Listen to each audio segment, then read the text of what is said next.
Okay, so ready to dive into something a little different. Always. This time we're looking at a community of garage and commercial property owners Hmm.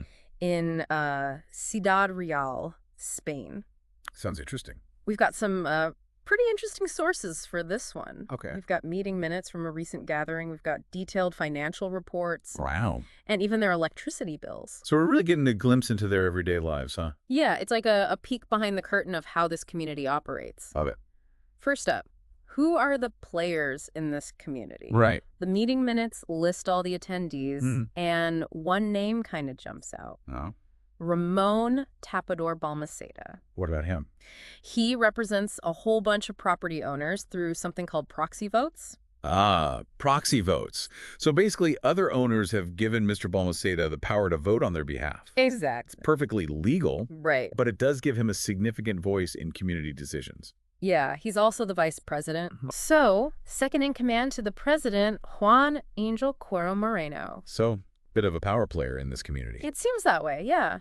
Interesting. But it makes you wonder why so many owners skipped the meeting and relied on those proxy votes. Yeah, you got to wonder. Maybe they're just busy, or maybe there's just a lack of engagement in the community as a whole. It's possible.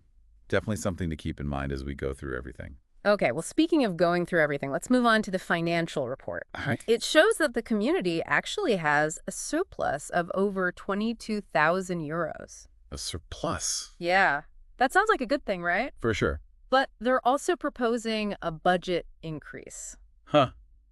Why would they need more money if they already have a surplus? That's the question, isn't it? Yeah. It could be that they're planning like a major project, Oh, okay. like some big renovations or upgrades, Right. or maybe they're just trying to be cautious, build up those reserves in case of unexpected expenses. Makes sense. It's not necessarily a red flag or anything, but it's something that warrants a little further investigation. I agree.